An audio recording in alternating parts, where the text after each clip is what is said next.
¿Recuerdas a Bruce Willis, el hombre que convirtió el sarcasmo en pólvora y el silencio en amenaza?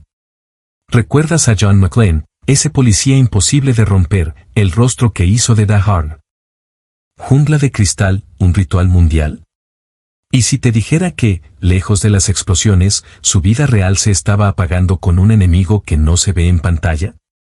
Su imagen fue de acero, pero su realidad terminó marcada por un retiro anunciado por problemas de comunicación y después por un diagnóstico todavía más duro. Y aún más impactante, hubo rodajes recientes donde, según testimonios de equipos, el SAT se adaptaba a él como si el tiempo ya le estuviera cobrando todo. ¿Cómo un ícono del nunca me rindo pudo quedar atrapado en una batalla sin escenas de acción? Las fotos más raras, nunca antes publicadas, y las verdades nunca contadas serán reveladas en este video. Mira hasta el final para entender por qué Bruce Willis sigue siendo un hombre que el mundo entero admira y lamenta profundamente. Nació lejos de Hollywood, el 19 de marzo de 1955, en Idar Oberstein, en lo que entonces era Alemania Occidental. Su origen ya era una mezcla de mundos, una madre alemana, Marlene, de la zona de Kassel, y un padre estadounidense, David Willis, soldado destinado en Europa. En la película pública, Bruce sería el hombre que nunca se quiebra, en la primera escena de su vida, en cambio. Todo era movimiento, maletas y adaptación. Cuando su padre fue dado de baja del ejército en 1957, la familia cruzó el océano y se instaló en Carneys Point, Nueva Jersey, un paisaje de trabajo duro, donde el brillo no era una promesa, sino un rumor lejano. Allí, la casa olía más a taller que a alfombra roja. Ella trabajaba en un banco, él terminó como soldador, mecánico y obrero de fábrica. Y Bruce creció describiéndose como parte de una larga línea de gente de clase trabajadora. Pero el detalle que más marca esa infancia no se ve en una foto, se escucha, o mejor, se atasca, en la voz. Bruce tartamudeaba. En los pasillos de Pans Grove High School, donde lo apodaban Buck Buck, cada palabra podía sentirse como una cuesta. Y entonces ocurre la primera grieta luminosa. Cuando sube a un escenario del club de teatro, al memorizar un texto, la tartamudez cede. Como si el personaje le prestara un camino para hablar. El chico que luchaba para decir una frase terminó. Incluso siendo elegido presidente del Consejo Estudiantil, graduándose en 1973. Ese contraste, fragilidad privada, control público, no lo abandonaría jamás. Después de la graduación, no hubo alfombra roja, hubo turnos largos y trabajos que ensucian las manos. Bruce fue guardia de seguridad en la central nuclear de Salem y también llegó a transportar trabajadores en una planta industrial cercana, como si la vida le insistiera en recordarle de dónde venía su acero, del esfuerzo cotidiano, no del maquillaje. Pero por dentro, algo ya estaba decidido. Se matriculó en el programa de teatro de la Universidad Estatal de Montclair, y allí, entre ensayos y luces frías de aula, encontró la misma revelación que en la secundaria. Cuando interpretaba un papel, su voz se ordenaba. En una producción universitaria de Cat on a Hot Tin Roof, el escenario volvió a funcionar como terapia secreta. Y entonces, en 1977, se lanzó al vacío, dejó la universidad y se fue a Nueva York. La foto rara de esa etapa no es glamorosa, es un bar de Manhattan, vasos apilados, música baja, y Bruce sirviendo copas como si cada cliente fuera un casting. Vivía en Hell's Kitchen, y se ganaba la vida de noche, entre sitios como Café Central y otros locales, mientras de día perseguía audiciones con la ansiedad de quién sabe qué. El tiempo no espera. Años después, colegas recordarían precisamente eso, el carisma de un tipo todavía anónimo detrás de la barra, ya con una presencia que llenaba el lugar aunque aún no llenara carteles. Su primer sí real llegó en el teatro. Debutó profesionalmente en 1977 en una obra off-Broadway titulada Heaven and Earth. Después vinieron más intentos, más puertas entreabiertas. Y también esas apariciones mínimas que casi nadie detecta. En 1980, aparece como extra no acreditado en The First Deadly Sin, caminando cerca de Frank Sinatra, como una sombra que todavía no tiene nombre. En televisión, el primer crédito importante llegó el 9 de noviembre de 1984 en Miami Vice, episodio No Exit, donde interpreta a Tony Amaro, un papel breve, pero suficiente para que la cámara lo registre con claridad por primera vez. En 1985, la cámara por fin lo encontró donde mejor sabía pelear, no con los puños, sino con el ritmo. Moonlighting se estrenó el 3 de marzo de 1985 en ABC, y de pronto ese ex-barman de Hell's Kitchen apareció ante millones como David Addison, sonrisa rápida, mirada insolente, una inteligencia que parecía improvisada aunque estuviera milimetrada. La foto pública de Bruce Willis empieza ahí. El tipo encantador que puede romper la tensión con una frase y, al segundo siguiente, sostener un silencio que pesa. La serie duró hasta el 14 de mayo de 1989, y en esos años su nombre dejó de ser un rumor para convertirse en firma. Hay una foto rara que parece un fotograma robado a la historia de Hollywood, enero de 1987, tras bambalinas del Beverly Hilton, flashes rebotando en las paredes. Sybil Shepherd y Bruce Willis celebrando como si el éxito tuviera sonido. Aquella noche, el 31 de enero de 1987, ambos ganaron el Globo de Oro como actriz y actor en serie de comedia o musical por Moonlighting. Bruce también terminaría llevándose un Emmy como actor principal en drama durante la etapa de la serie, un sello oficial que lo confirmó, no era solo carisma, era liderazgo. Y la industria, que huele el dinero antes de que llegue, empezó a tratarlo como un rostro seguro. Pero el mito no se construye solo con premios, se construye con una imagen repetida hasta volverse verdad. En pleno pico de popularidad, lo contratan para anuncios de Seagram, y la figura del tipo cool se vuelve mercancía, sonrisa, botella, guiño.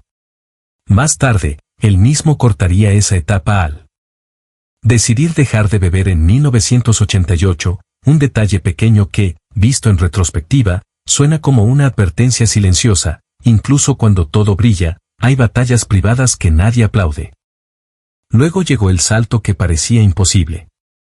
En julio de 1988 se estrena The Hard, en España, Jungla de Cristal, en gran parte de Latinoamérica, Duro de Matar, y Hollywood descubre un truco que cambiaría el género, el héroe ya no tenía que ser invencible.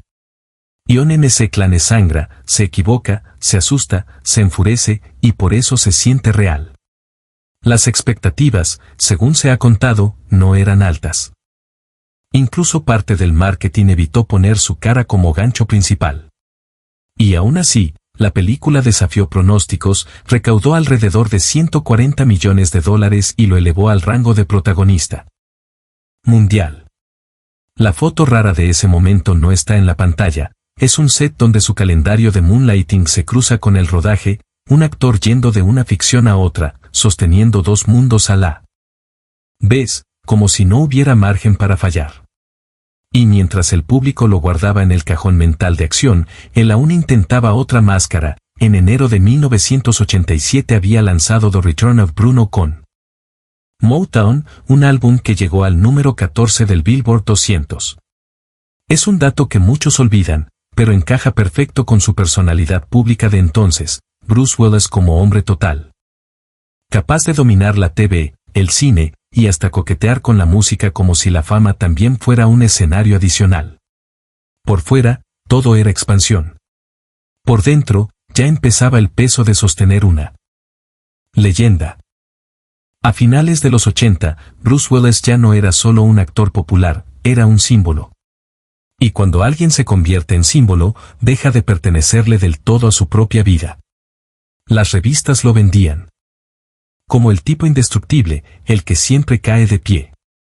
Pero el precio real del estrellato no suele llegar con un golpe espectacular, sino con una presión constante, cotidiana, como un tornillo apretándose sin hacer ruido. En 1987, su vida privada también se volvió parte del espectáculo. Se casó con Demi Moore el 21 de noviembre de 1987 en Las Vegas, y el mundo los convirtió en una marca. Una pareja de portada, una familia bajo flashes. Llegaron sus hijas, Rame en 1988, Scout en 1991, Tayula en 1994, y, desde fuera, parecía la película perfecta. Pero la foto rara de esa etapa no. Es una alfombra roja, es un camerino con luz blanca, maquillaje a medio borrar, un teléfono fijo sonando, y un hombre que mira el espejo con una pregunta muda: ¿cuánto de mí queda cuando apagan la cámara?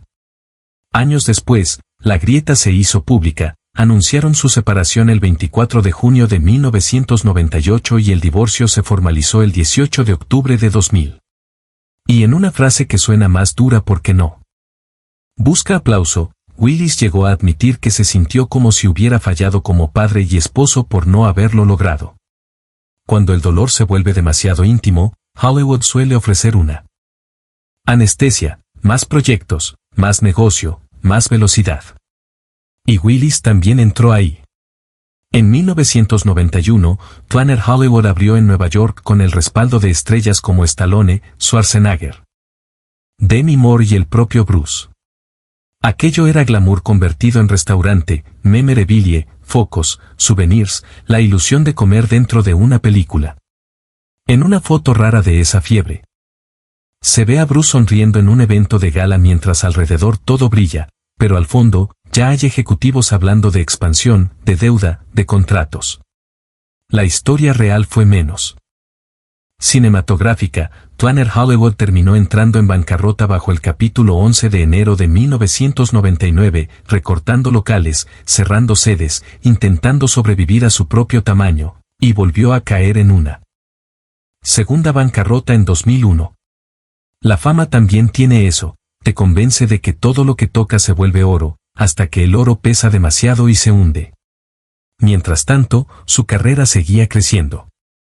Como un edificio que no deja de sumar pisos. La gente lo quería por las explosiones y las frases, pero él insistía en ser otra cosa, en escapar del molde. Y eso también tiene un costo. Cada intento por cambiar de máscara se vuelve un juicio público. Cuando aciertas, eres versátil. Cuando fallas, eres problema.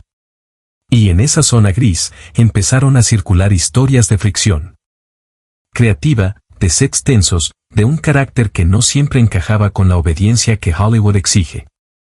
Un ejemplo quedó en voz ajena, el director Kevin Smith habló durante años de lo difícil que fue trabajar con Willis en Cop Out 2010, y tras anunciarse la retirada de Bruce por su diagnóstico, Smith dijo que se arrepentía de haberlo criticado públicamente, como si hubiera entendido tarde que detrás de ciertos choques podía existir una batalla invisible. Y es aquí donde la narrativa se vuelve más oscura, porque el misterio no era un secreto de tabloid, sino algo más cruel. El cuerpo y la mente empezando a fallar sin avisar a los fans. Durante años, el público vio un fenómeno extraño, una cantidad enorme de películas de bajo presupuesto, muchas directas a Streaming Go. VOD, donde él aparecía como gran nombre del cartel, pero a veces con presencia limitada. Algunos críticos describieron esa etapa como una fábrica de títulos olvidables, otros lo interpretaron como un último intento de mantenerse activo. Lo más honesto es esto, desde fuera, nadie podía saber la razón exacta, hasta que los que estuvieron dentro empezaron a hablar en voz baja. En marzo de 2022. Un reportaje citó a personas de producciones recientes diciendo que existían preocupaciones privadas desde hacía tiempo. Que sus líneas se mantenían cortas y simples. Que en el set a veces parecía perdido, como si el mapa del día se le borrara de golpe. No eran relatos diseñados para humillarlo, eran relatos con un tono distinto, el de la inquietud. Y entonces, el 30 de marzo de 2022. La familia hizo público lo que explicaba tantas sombras. Bruce Willis se retiraba de la actuación tras ser diagnosticado con afasia, un trastorno que afecta la comunicación. De pronto, muchas escenas se reescribieron en la mente del espectador, no era desgana, no era pereza, no era indiferencia, era una enfermedad empujándolo fuera de su propio instrumento, la palabra. La foto rara de ese anuncio no está en una entrega de premios. Es un texto familiar, publicado con cuidado, como si cada frase fuera un pasillo de hospital. Y alrededor, algo inusual en Hollywood. El círculo no se rompió. Su familia habló unida, con su esposa Ama Hammond y también con Demi Moore presente en esa constelación afectiva que pocas exparejas logran sostener sin espectáculo. En un mundo que normalmente convierte las rupturas en guerra, aquí ocurrió lo contrario, la enfermedad borró el ego y dejó lo esencial. Pero la historia todavía tenía un golpe más duro. El 16 de febrero de 2023, la familia anunció que la condición había progresado y que ahora había un diagnóstico más específico, demencia frontotemporal, FTD. El comunicado lo dijo con una mezcla extraña de dolor y alivio, dolor por lo que venía, alivio por tener finalmente un nombre claro para el enemigo. Y en esa frase hay una tragedia moderna, no siempre lo peor es el diagnóstico. A veces lo peor es el tiempo anterior, cuando nadie entiende qué está pasando, cuando el mundo interpreta síntomas como cambio de actitud o declive artístico, sin ver que el problema es neurológico. Y entonces apareció la crueldad pública, esa que llega tarde y aún así duele. En 2022, los Razzies, premios paródicos a lo peor del cine, habían creado una categoría específica para burlarse de sus actuaciones en películas de 2021 y le otorgaron el premio. Tras conocerse su diagnóstico de afasia, los organizadores terminaron retirando esa distinción. El gesto fue una corrección, pero también una prueba de lo fácil que es reírse de alguien cuando no se conoce el combate que está librando. En una foto rara imaginaria, porque nadie la publica, se vería a un hombre en silencio frente a una pantalla, mientras afuera la gente vota, comenta, se burla, sin saber que él ya estaba perdiendo la capacidad de nombrar el mundo. Lo más brutal de la historia de Bruce Willis no es que dejara de actuar. Es que su carrera entera había sido una victoria sobre la voz. El niño que tartamudeaba encontró libertad en el escenario y el hombre adulto terminó enfrentando una condición que ataca precisamente la comunicación. Como si el destino hubiera elegido el mismo punto para cerrar el círculo. Y aún así, lo que queda en el centro no es morbo, ni escándalo. Es una familia que insiste en sostenerlo con dignidad, y un público que, al mirar hacia atrás, entiende que el héroe más real de Bruce Willis no fue McClane, fue el hombre que siguió caminando cuando su propia mente empezó a apagar las luces del guión. El primer gran giro no llegó con un disparo, sino con una decisión íntima, aceptar que la vida familiar y la vida pública no siempre caben en el mismo encuadre. Cuando su matrimonio se fracturó a finales de los 90, Willis tuvo que aprender a existir sin el cartel perfecto. En una foto rara de ese periodo no hay prensa, hay una cocina silenciosa, una mochila escolar en el suelo. Y un padre que se queda mirando la puerta como si estuviera calculando cuántas despedidas caben en un solo día. La fama no se ve, pero se escucha, en el ruido de los teléfonos, en el calendario lleno, en la culpa que no sale en ninguna entrevista. El segundo giro fue artístico, y por eso se volvió más cruel, demostrar que no era solo un héroe de acción, sino un actor capaz de cambiar de piel. En 1994, Pulp Fiction lo devolvió al centro con otra energía, menos invencible, más humano, más peligroso por dentro. Y en 1999, The Sixth Sense convirtió su rostro en algo distinto. El hombre que ya no grita, el que aguanta el peso de lo que no se dice. La foto rara aquí es un estreno, luces de cámara, alfombra, sonrisas, y, detrás, un instante en el que él aparta la mirada del público, como si entendiera que la cima también es un lugar solitario. El tercer giro fue el definitivo, el que no se negocia con guión. El 30 de marzo de 2022, su familia anunció su retirada por afasia, un golpe directo al instrumento que lo había salvado desde joven, la comunicación. Y el 16 de febrero de 2023 llegó el nombre más duro, demencia frontotemporal. En la foto rara final de este tramo no hay cámaras, hay un pasillo de casa en penumbra, pasos suaves, y una familia que aprende a hablar con la mirada cuando las palabras empiezan a escapar. En los años de después, Bruce Willis empezó a ser visto con otra clase de respeto, no solo como estrella, sino como historia viva.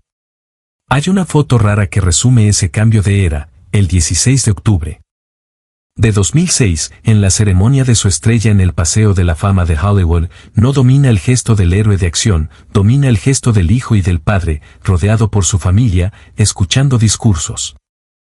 Mientras las cámaras capturan algo más íntimo que un premio, pertenencia. Luego llegó otra estabilidad, más silenciosa y menos hollywoodense. En 2009, Willis se casó con Ama Hamen en Turks y Caicos, y con ella construyó un hogar que no dependía del estreno siguiente. Con el tiempo tuvieron 2 hijas, Mabel 2012 y Evelyn 2014, y esa vida cotidiana, lejos del ruido, se volvió parte de su última etapa en paz, la clase de paz que casi nunca se nota porque no vende titulares. Pero el destino reescribió el guión. Tras el anuncio familiar del 30 de marzo de 2022 sobre su retirada por afasia, el mundo entendió que el hombre que había dominado el ritmo, el silencio y el sarcasmo estaba enfrentando una amenaza que ataca justo eso, la comunicación.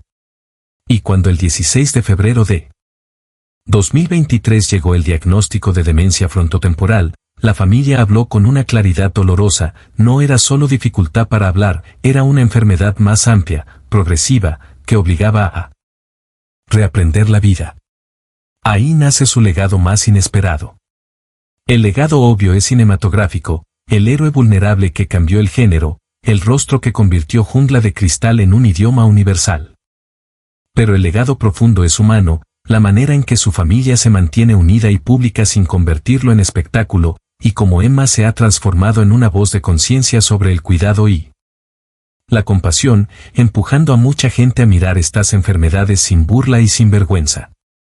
Y así, cuando el ruido baja, queda una imagen que no suele aparecer en los montajes, no el héroe con sangre en la camiseta, sino un hombre sentado en casa, rodeado por su familia, mientras el mundo aprende a pronunciar su silencio con respeto. Bruce Willis nació el 19 de marzo de 1955 en Idar Oberstein y convirtió una infancia marcada por la dificultad para hablar en una vida hecha de palabras memorables. Pero el círculo se cerró con una crueldad perfecta. El 30 de marzo de 2022 su familia anunció su retiro por afasia, y el 16 de febrero de 2023 reveló el diagnóstico de demencia frontotemporal. La leyenda quedará en la pantalla, la verdad, en esas fotos raras donde el valor no es gritar, sino seguir estando. Y cuando se apagan las luces, lo que permanece no es la explosión, es el amor sosteniendo el encuadre hasta el final.